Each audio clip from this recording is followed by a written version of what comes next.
Assalamualaikum warahmatullahi wabarakatuh. Innal hamdalillah nahmaduhu wa nasta'inuhu wa nastaghfiruh wa na'udzu billahi min shururi anfusina wa min sayyiati a'malina. May yahdihillahu fala mudilla lahu wa may yudlil fala hadiya lahu. Asyhadu an la ilaha illallah wahdahu la syarika lahu wa asyhadu anna Muhammadan abduhu wa rasuluh sallallahu alaihi wa ala alihi wa sahbihi wa man ittaba'a hudahu ila yaumiddin, amma ba'd. Bapak dan ibu-ibu kaum muslimin wal muslimat rahimani rahimakumullah. Alhamdulillah, puji dan syukur kita panjatkan kepada Allah Subhanahu wa taala atas segala nikmat yang telah Allah Subhanahu wa taala anugerahkan kepada kita semua, sehingga di malam hari ini kembali kita berkumpul di masjid yang kita cintai ini untuk melaksanakan sholat maghrib berjamaah, yang kemudian kita lanjutkan dengan kajian membahas perjalanan hidup junjungan kita Nabi Muhammad sallallahu alaihi wa ala alihi wasallam. Sebelum kita mulai pelajaran, kami ucapkan jazakumullah khairan kepada Yayasan Masjid Surau Ageng Al-Fatah yang telah memperbanyak buku ringkasan hukum puasa Ramadan dan i'tikaf. Mudah-mudahan menjadi ilmu yang bermanfaat dan menjadi amal jariah kita semua. Baik, insya Allah kita akan kembali melanjutkan pelajaran kita. Pada pertemuan yang terakhir kita sudah ambil beberapa faedah dan pelajaran dari kisah masuk Islamnya Hamzah bin Abdul Muttalib dan juga Umar bin Khattab radhiyallahu taala anhu. Sekarang kita akan masuk ke dalam pembahasan yang baru. Judul yang disebutkan tadi adalah pemboikotan terhadap Bani Hashim. Namun sebelumnya ada satu fragmen yang juga terjadi di masa itu, yakni ketika sebagian dari orang-orang Quraisy, pemuka Quraisy, yakni An-Nadhr bin Harith, yang mencoba untuk berkonsultasi dengan orang-orang Yahudi yang ada di Yathrib atau yang ada di kota Madinah. Mereka berkonsultasi kepada orang-orang Yahudi tentang Nabi SAW. Ya, bagaimana tanggapan orang-orang Yahudi tentang keberadaan Nabi SAW. Nah, kemudian orang-orang Yahudi ini mengatakan kepada An-Nadhr bin Harith, coba engkau tanyakan tentang 3 perkara kepada orang yang mengaku Nabi tersebut. Kalau dia bisa menjawab 3 perkara ini, maka dia adalah Nabi yang benar diutus oleh Allah Subhanahu wa ta'ala. Namun ketika dia tidak bisa menjawabnya, maka dia adalah seorang pendusta. Maka apa perkara yang diperintahkan atau yang diminta oleh orang-orang Yahudi agar An-Nadhr bin Harith menanyakannya kepada Rasul sallallahu alaihi wasallam? Yang pertama adalah tentang para pemuda yang bersembunyi di gua. Kemudian pertanyaan yang kedua adalah tentang seorang laki-laki yang berhasil menguasai bumi belahan timur sampai bagian barat. Kemudian yang ketiga, pertanyaan tentang ruh. Ya, dan tentang ruh ini pasti dia akan menjawab bahwa ini adalah urusan Rabb-nya. Ini adalah suatu perkara yang gaib. Tidak ada seorang hamba pun yang mengetahuinya. Maka kemudian An-Nadhr bin Harith pun bertanya kepada Nabi SAW, ya, tentang 3 pertanyaan ini. Maka Nabi SAW ketika itu mendapatkan wahyu dari Allah. Ya, beliau tidak berbicara dari hawa nafsunya, tapi dari wahyu yang diwahyukan oleh Allah Subhanahu wa taala. Wa ma yantiqu 'anil hawa in huwa illa wahyun yuha.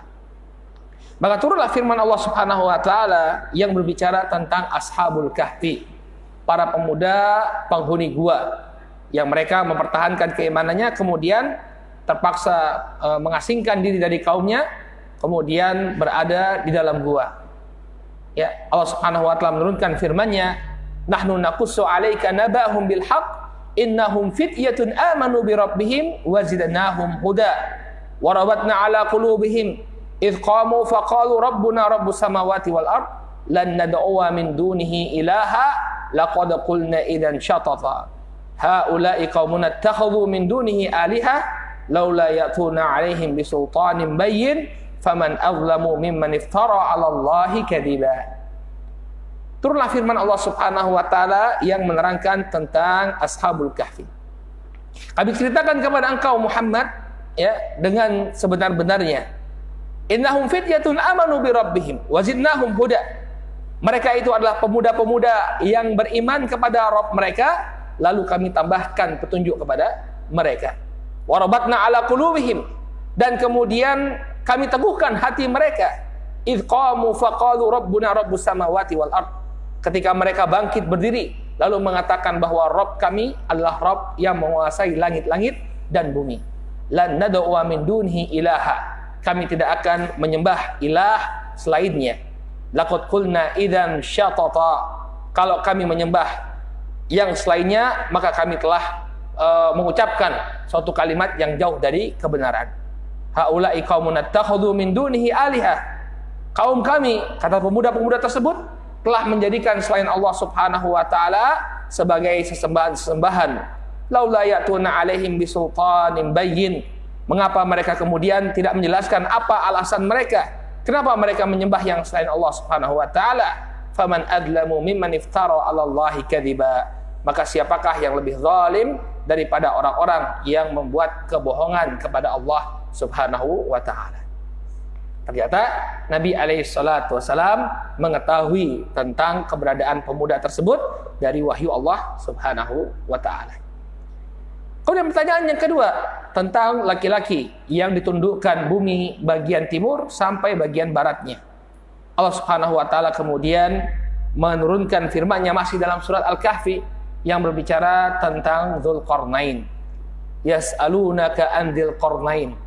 Mereka bertanya kepadamu tentang sosok Dzulqarnain. Qul sa'atlu 'alaikum minhu dzikra. Katakan kepada mereka, aku akan bacakan kepada kalian cerita tentang Dzulqarnain. Inna makanna lahu fil ard wa atainahu min kulli syai'in sababa fa'atba'a sababa hatta idza balagha maghribasy syamsi wajadaha taghrubu min 'ainin hami'ah wa wajada indaha qauma. Kami telah memberikan kekuasaan kepadanya di muka bumi ini, dan kami berikan jalan kepadanya untuk mencapai segala sesuatu. Lalu dia tempuh jalan tersebut sampai kemudian dia mencapai balagha maghribasy syams, mencapai tempat terbenamnya matahari. Wajadaha taghrubu fi 'ainin hami'ah.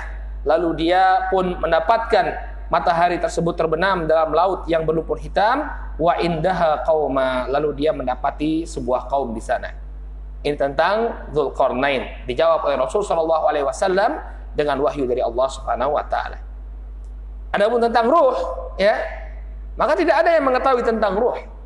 Ya, Allah Subhanahu wa taala menurunkan firman-Nya dalam surat Al-Isra ayat ke-85, wa yas'alunaka 'anir ruh qulir ruhu min amri rabbi wa ma utitum minal ilmi illa qalila. Dan mereka bertanya kepadamu tentang ruh, katakanlah ruh itu merupakan perkara Rabbku. Wa ma utitum minal ilmi illa qalila. Dan tidaklah kalian diberikan ilmu kecuali sedikit saja.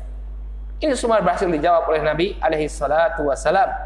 Namun apakah kemudian An-Nadhr bin Harits dan orang-orang Quraisy mau beriman kepada Nabi alaihi salatu wasalam karena berhasil menjawab pertanyaan yang dilontarkan oleh orang-orang Yahudi? Jawabannya tidak. Mereka tetap berada di dalam kekufuran mereka. Setelah itu, ma'asyiral muslimin, Bapak dan Ibu yang dimuliakan oleh Allah, orang-orang Quraisy karena sudah melakukan berbagai macam usaha untuk mencegah Nabi SAW berdakwah, dan mereka mengalami pukulan yang luar biasa sejak masuk Islamnya Hamzah dan Umar radhiyallahu taala anhuma. Mereka pun kemudian melobi Abu Thalib, paman Rasul sallallahu alaihi wasallam, untuk menyerahkan Rasulullah sallallahu alaihi wasallam agar mereka bisa membunuh Rasul. Jadi mereka melobi Abu Thalib agar menyerahkan Nabi alaihi salatu wasallam. Namun kemudian Abu Thalib sebagai seorang paman tidak mau dia menyerahkan Nabi alaihi salatu wasallam. Demikian juga kabilah beliau, yakni Bani Hashim. Bani Hashim, sebagaimana yang sering kita ulang, kebiasaannya bangsa Arab, mereka memiliki kefanatikan suku yang teramat kuat. Sehingga mereka tidak mau menyerahkan Nabi alaihi salatu wasallam. Kenapa? Alasannya karena kalau Nabi sallallahu alaihi wasallam itu diserahkan kepada musuh-musuh beliau, nanti nama yang tercoreng adalah namanya Bani Hashim. Malu di dalam sejarah kesukuan mereka, ada kejadian di mana mereka menyerahkan salah satu anggota suku mereka kepada musuh-musuhnya. Ini tentu merupakan satu aib. Ya.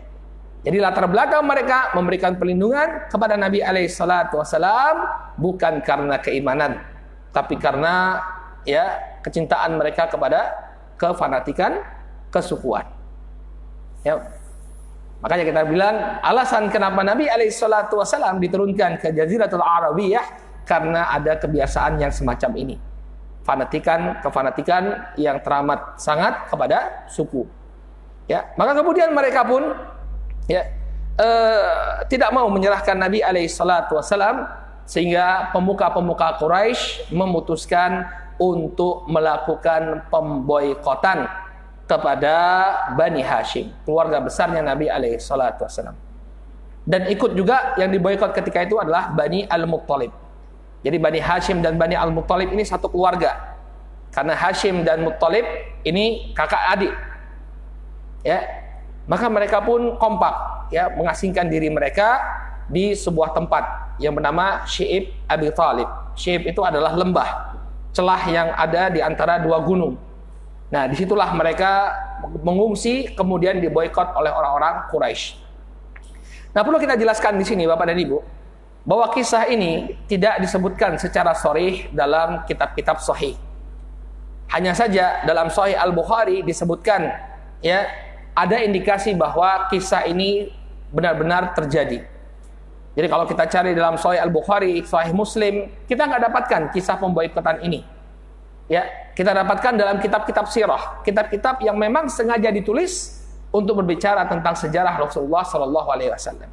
Tapi kalau kitab-kitab hadis seperti kitab Sahih Al-Bukhari, Sahih Muslim, dan Kutubus Sunan, niscaya kita tidak akan mendapatinya kecuali hanya hadis yang mengindikasikan bahwa peristiwa itu benar-benar terjadi. Di antara hadis yang mengindikasikan bahwa peristiwa pemboikotan ini benar-benar terjadi adalah sebuah hadis yang diriwayatkan oleh Imam Al-Bukhari dan Muslim. Nabi SAW ketika beliau berada di Mina untuk melaksanakan ibadah haji. Jadi ketika itu beliau melaksanakan ibadah haji, yakni Hajjatul Wada. Beliau mengatakan, nahnu naziluna ghadan bi khayfi Bani Kinanah haitsu taqasamu alal kufri. Besok kata Nabi SAW, kita akan singgah ke tempatnya Bani Kinanah, di mana mereka saling bersumpah, taqasamu, saling bersumpah, alal kufur, di atas kekufuran. Yakni dzalika al-muhassaba wa dzalika anna Quraisyan wa Kinanata tahalafat ala Bani Hashim wa Bani Abdul Muttalib. Yang demikian itu karena orang-orang Quraisy dan Kinanah mereka membuat perjanjian untuk memboikot Bani Hashim dan Bani Abdul Muttalib atau Bani Muttalib. Yang benar adalah Bani Hashim dan Bani Muttalib. Alla yunakihuhum wa la yubayi'uhum hatta yuslimu ilaihim Nabi SAW. Mereka tidak mau menikahkan anggota keluarga mereka dengan Bani Hashim dan Bani Muttalib. Demikian juga mereka tidak mau berjual beli dengan Bani Hashim dan Bani Muttalib hatta yuslimu ilaihim Nabi SAW. Sampai mereka menyerahkan Nabi SAW. Nah, ini menunjukkan bahwa benar-benar terjadi pemboikotan kepada Bani Hashim dan Bani Al-Muttalib. Makanya kata Al-Hafidz Ibnu Hajar rahimahullah, ini perlu kita jelaskan, jangan sampai nanti ada yang mengatakan ini nggak ada riwayatnya tentang pemboikotan. Jawabannya ada. Dalam Sahih Al-Bukhari disebutkan, Nabi menyebutkan bahwa dulu mereka, inilah posisi mereka, inilah tempat mereka membuat perjanjian. Yang kemudian perjanjian tersebut ditulis di selembar kertas atau di selembar kulit, kemudian digantungkan di dalam Ka'bah. Maka kata Al-Hafidz Ibnu Hajar rahimahullahu taala, "Walamma lam yathbut indal Bukhari syai'un min hadhihi al-qissah, iktafa bi iradi hadits Abi Hurairah." Ketika tidak terdapat riwayat dalam Sahih Bukhari yang mendetail tentang kisah ini, maka cukuplah bagi kita untuk menetapkan terjadinya peristiwa ini dengan hadisnya Abu Hurairah. Kenapa? Li'anna fihi dalalatan ala asli kisah. Karena di dalam hadisnya Abu Hurairah tadi yang barusan kita bacakan, Ini menunjukkan bahwa kisah ini benar-benar terjadi. Ada indikasi yang demikian jelas bahwa kisah ini benar-benar terjadi. Kemudian kata Al-Hafidz Ibnu Hajar dalam Fathul Bari, li'anna alladhi awradahu ahlul maghazi min dzalika kasyarhi liqauli fil hadits taqasamu 'alal kufr. Dan apa yang diriwayatkan oleh para ulama ahli sirah ini seperti penjelasan atau pendetailan ya terhadap hadis tadi. Jadi hadis ini, hadis yang Abu Hurairah ini asalnya menunjukkan bahwa benar-benar terjadi pemboikotan kepada Bani Hashim dan Bani Muttalib. Adapun perinciannya di mana kita dapatkan dalam riwayat-riwayatnya ahlu sirah. Ya. Jadi sirah nabawiyah itu ada yang memang diriwayatkan dalam Sahih Al-Bukhari, dalam Muslim dan Kutubus Sunan. Ada yang tidak diriwayatkan dalam kitab-kitab tersebut, tapi dalam kitab-kitab yang memang ditulis untuk khusus untuk tema sirah an-nabawiyah. Ya, intinya bahwa apa? Bahwa kisah ini benar-benar terjadi. Ya. Secara umum disebutkan dalam Sahih Bukhari, namun pendetailannya disebutkan dalam Kutubul Maghazi, kitab-kitab yang berbicara tentang sirah an-nabawiyah. Intinya bahwa kisah ini terjadi, itu saja sebenarnya. Ya, jangan sampai ada yang menganggap nggak ada dalam Sahih Bukhari, nggak ada penyebutan tentang pemboikotan. Nah, ada secara umum, kemudian didetailkan dalam Kutubus Sirah. Baik, bagaimana bentuk pemboikotan ini?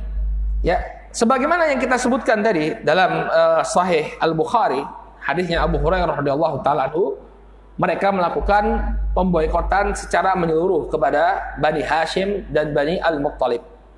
Di antara bentuk pemboikotan mereka, yang pertama tidak melakukan jual beli. Ya, tidak boleh ada jual beli dengan Bani Hashim dan Bani Al-Muttalib. Nah, ini tentu besar pengaruhnya. Kenapa? Yang namanya makanan harus dibeli. Ya, maka ketika itu Abu Jahal, ya, Abu Jahal Al-Makhzumi, beliau atau dia mencoba memboikot atau memblokade. Setiap kali ada pedagang yang ingin menjual makanan berasal dari luar Makkah. Tentunya Makkah bukan suatu tempat lahan pertanian. Ya, yang kita ingat bahwa Makkah itu adalah tempat perdagangan. Sumber penghasilan masyarakat Makkah adalah perdagangan. Yang pertanian di mana? Madinah. Ya, lahan pertanian di Madinah. Demikian juga di Taif. Ini lahan pertanian semua. Nah, pedagang-pedagang yang datang ke Makkah ini dicegat oleh Abu Jahal. Kemudian dia mengatakan, ya, kalau kalian jangan jangan menjual makanan ini ya kepada Bani Hashim dan Bani Al-Muttalib. Lantas siapa yang beli? Saya yang akan membelinya dengan harga yang berlipat. Lihat bagaimana orang-orang kafir. Ya, mau mereka mengeluarkan modal yang banyak. Untuk apa? Untuk membuat tekanan kepada Islam dan kaum muslimin. Tapi ingat ya, Bani Hashim yang diboikot itu ya bukan semuanya muslim. Banyak di antara mereka yang kafir. Makanya kita katakan yang menjadi background mengapa mereka bersedia untuk diboikot bareng-bareng adalah kefanatikan suku. Ya. Walaupun ada di antara mereka juga yang tidak ikut diboikot. Siapa yang tahu? Siapa yang nggak ikut diboikot dari kalangan Bani Hashim?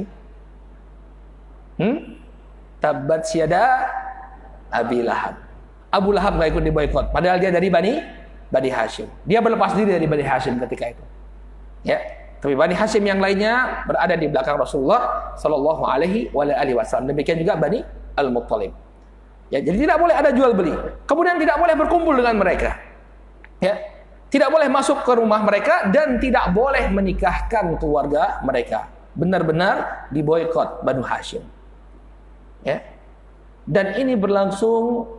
Ya, para ulama berbeda pendapat. Sebagian mengatakan 2 tahun, sebagian lagi mengatakan selama 3 tahun. Bayangkan, pemboikotan selama 3 tahun. Tidak boleh berjual beli, tidak boleh ada pernikahan. Dan mereka diasingkan, terasing dalam sebuah lembah yang dikenal ketika itu dengan nama Syi'ib Abi Thalib. Syi'ib Abi Thalib. Syi'ib itu celah gunung. Dan kemudian mereka pun menuliskan perjanjian boikot ini di satu lembaran, lalu menggantungkannya di dalam Ka'bah lalu Ka'bah itu ditutup. Ya, kenapa kita perlu ceritakan ini? Karena nanti ada mukjizat yang berkaitan dengan lembaran pemboikotan ini. Maka kemudian pemboikotan dilakukan pada tahun 7 kenabian, sampai kemudian Bani Al-Muttalib dan juga Bani Hashim kehabisan makanan.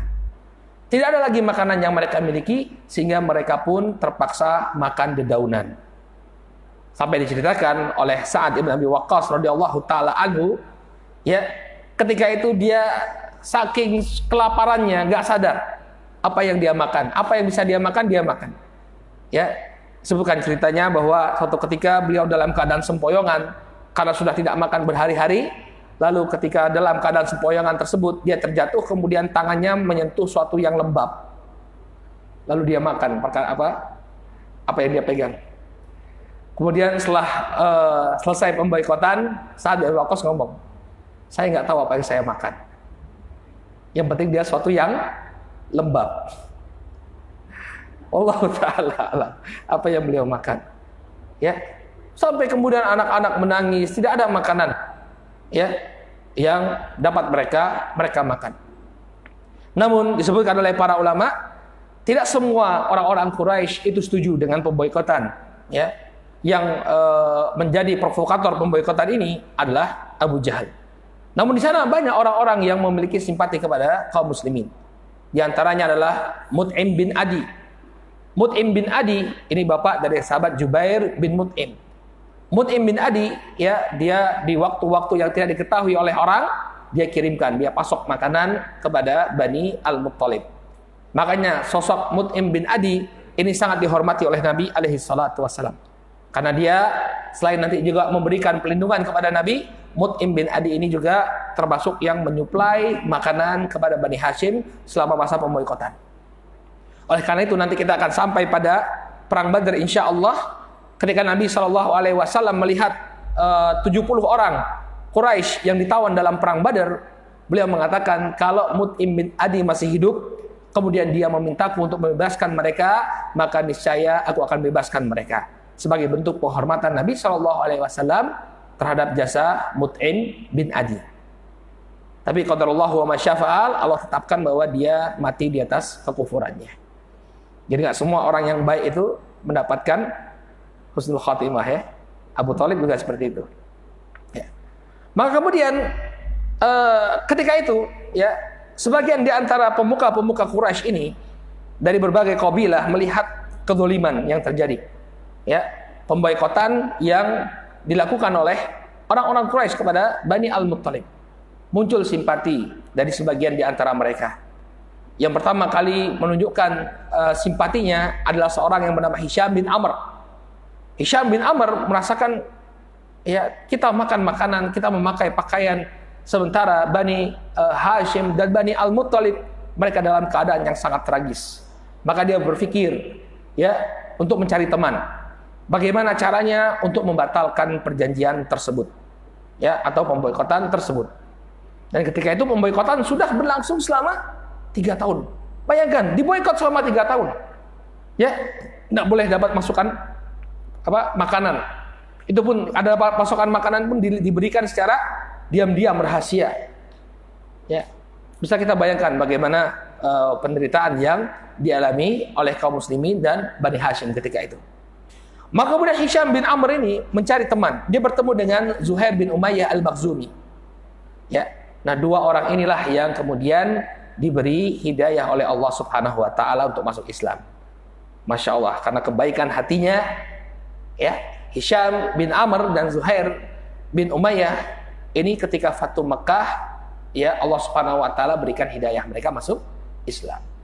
Maka kemudian Hisham mengatakan kepada Zuhair, "Wahai Zuhair, tidakkah kau merasa, ya, orang-orang Bani Muttalib dan juga Bani Hashim dan Bani Muttalib dalam keadaan kelaparan, sementara kita dalam keadaan berkecukupan? Tidakkah engkau merasakan sesuatu dalam hal ini?" Kemudian kata Zuhair, "Ya, ini adalah sebuah kezaliman. Tapi siapa aku? Aku hanya sendirian."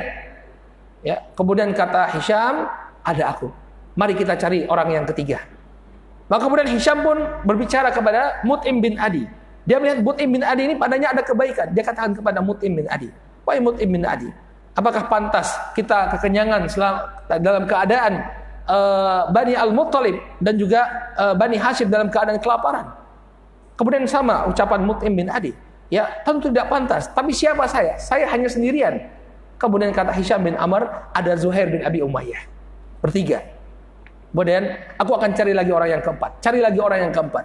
Kemudian dia bertemu dengan Abul Bakhtari ibn Hisham, mengatakan hal yang sama. Wahai Abul Bakhtari ibn Hisham, apakah pantas bagi kita makan kekenyangan tapi dalam keadaan Bani Hashim dan Bani Al-Muttalib dalam keadaan kelaparan? Kemudian kata Abul Bakhtari, ya tentu tidak. Tapi siapa saya? Saya hanya sendirian.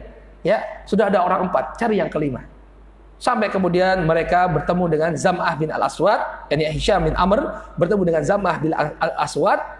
Ya, Zam'ah ini putrinya Saudah nanti menikah dengan Rasulullah SAW. Saudah bintu Zam'ah. Maka Zam'ah pun mengatakan hal yang sama, tentu tidak layak ini, tapi saya sendirian, tidak ada yang lainnya. Maka kemudian terkumpullah 5 orang, dan mereka ini 5 orang berasal dari suku yang berbeda, ya, kabilah yang berbeda. Dan di sana ada Zuhair bin Umayyah bin Abi Umayyah Al-Makhzumi. Al-Makhzumi, ya, sering kita ulang, Bani Makhzum ini adalah seterunya Bani Hashim. Ya, kabilahnya siapa? Abu Jahal.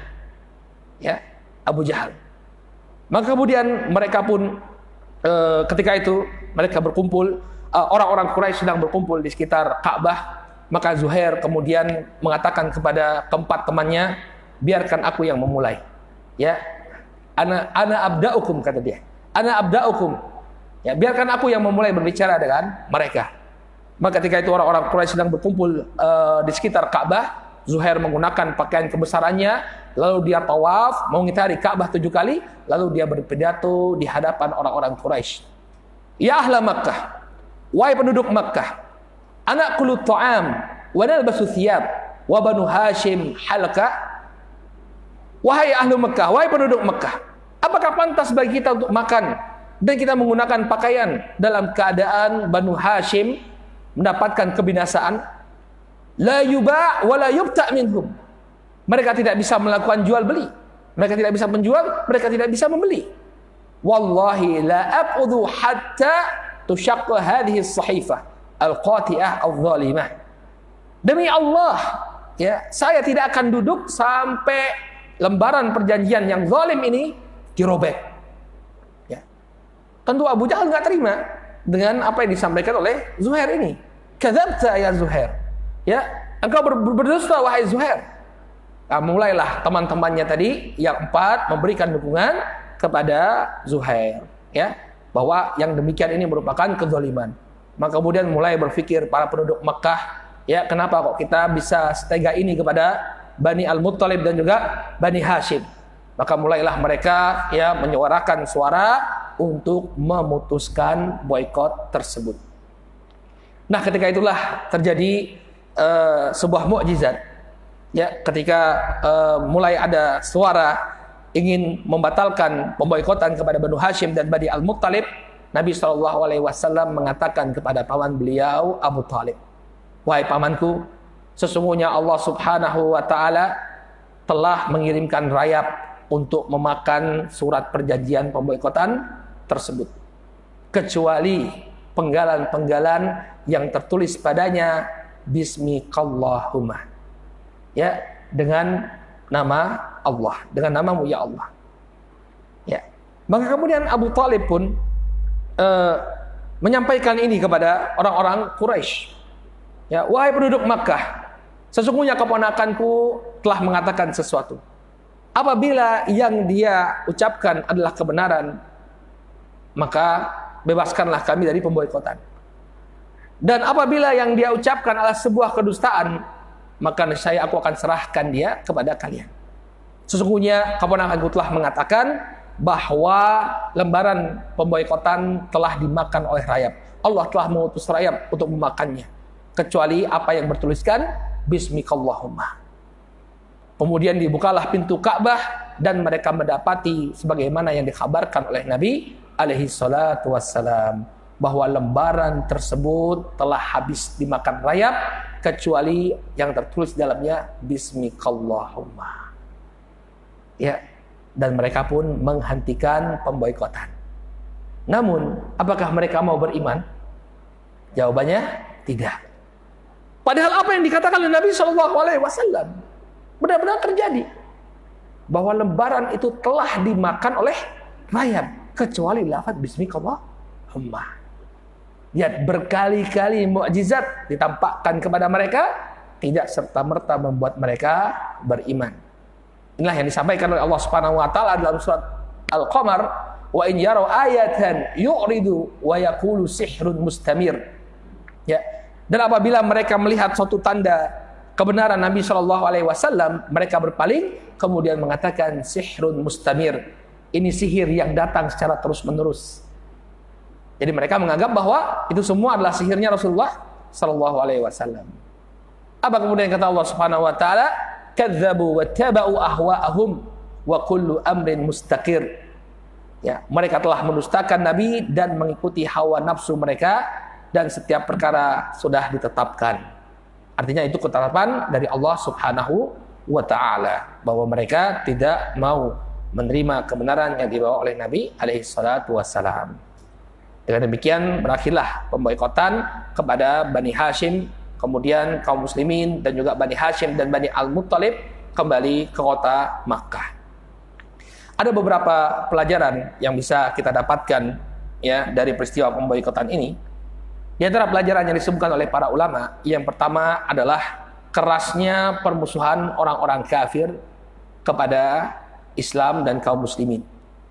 Saking kerasnya permusuhan mereka, bukan hanya kaum muslimin saja yang mereka perangi, bahkan orang-orang yang melindungi, memberikan pelindungan kepada Rasul Shallallahu alaihi wasallam ikut kena getahnya.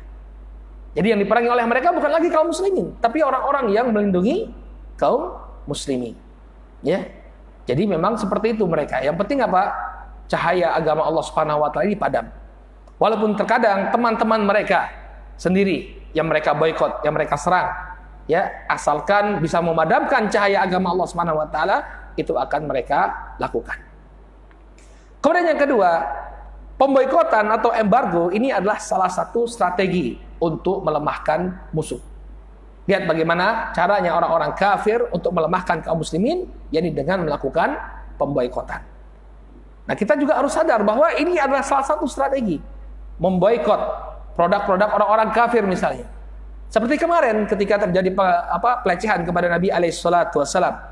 Ya, kita melakukan pemboikotan kepada produk-produk Prancis, terasa oleh mereka.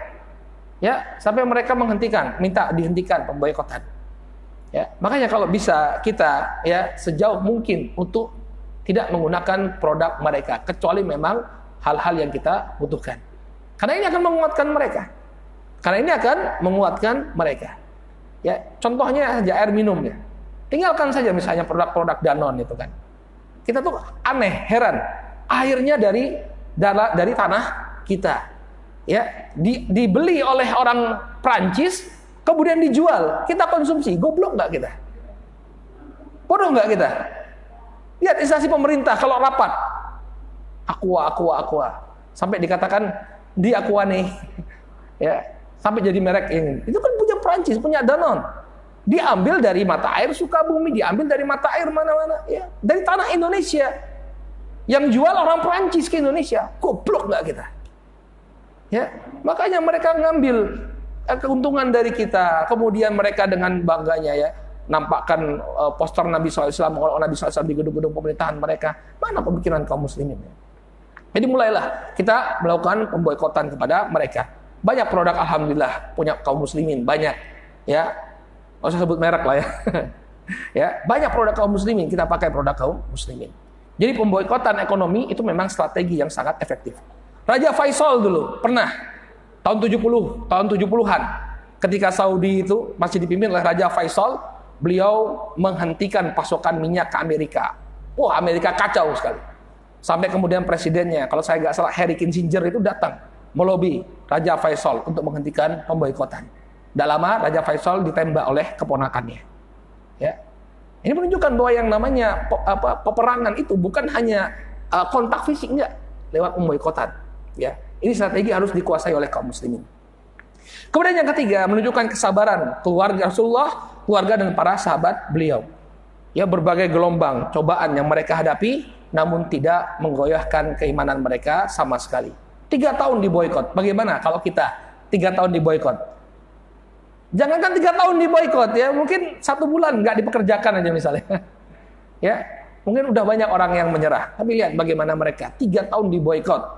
Ya, 3 tahun diembargo, tetap saja dalam keimanan mereka. Dan kemudian faedah yang terakhir, kita dapati sosok-sosok yang kita sebutkan tadi, ya, seperti Hisham bin Amr, Zuhail bin Abi Umayyah, Mut'im bin Adi, Abul Bakhtari bin Hisham, dan Zam'ah bin Al-Aswad. Mereka ini ketika itu masih berada dalam kekufuran. Ya, makanya masuk Islam cuma 2 nama yang pertama. Tapi kita bisa melihat di antara mereka ada yang menjadi penolong kaum muslimin. Nah, ini sebagaimana yang disebutkan oleh Nabi SAW, bahwa terkadang ada orang-orang musyrik, ada orang-orang fasik, ada orang-orang fajir yang memberikan pertolongan kepada agama Allah Subhanahu wa taala. Makanya kata Nabi SAW, wa innallaha la yu'ayyidu hadad din birrajulil fajir. Dan bisa jadi Allah Subhanahu wa taala itu menolong agama ini melalui bantuan atau melalui tangan orang-orang fajir, para pelaku dosa. Ya. Jadi terkadang ada di antara mereka yang memberikan bantuan kepada kaum muslimin. Baik, kita cukupkan dulu sampai di sini ya peristiwa pemboikotan terhadap Bani Hashim dan Bani Al-Muttalib. Insyaallah di pekan yang akan datang bismillah taala kita akan bahas ya tema tentang tahun kesedihan, di mana banyak sekali peristiwa-peristiwa yang membuat Nabi SAW bersedih. Ya. Dan juga nanti akan kita sampaikan kritikan sebagian para ulama tentang istilah tahun kesedihan. Jadi mereka nggak sepakat juga. Ada sebagian yang nggak sepakat dengan istilah ini. Tapi ini istilah yang masyhur disebutkan oleh para ulama sirah. Insya Allah akan jadi pembahasan kita di pertemuan yang akan datang bismillah taala. Naktafi bihadzal qadar. Subhanakallahumma wa bihamdika asyhadu an la ilaha illa anta astaghfiruka wa atubu ilaik. Assalamualaikum warahmatullahi wabarakatuh.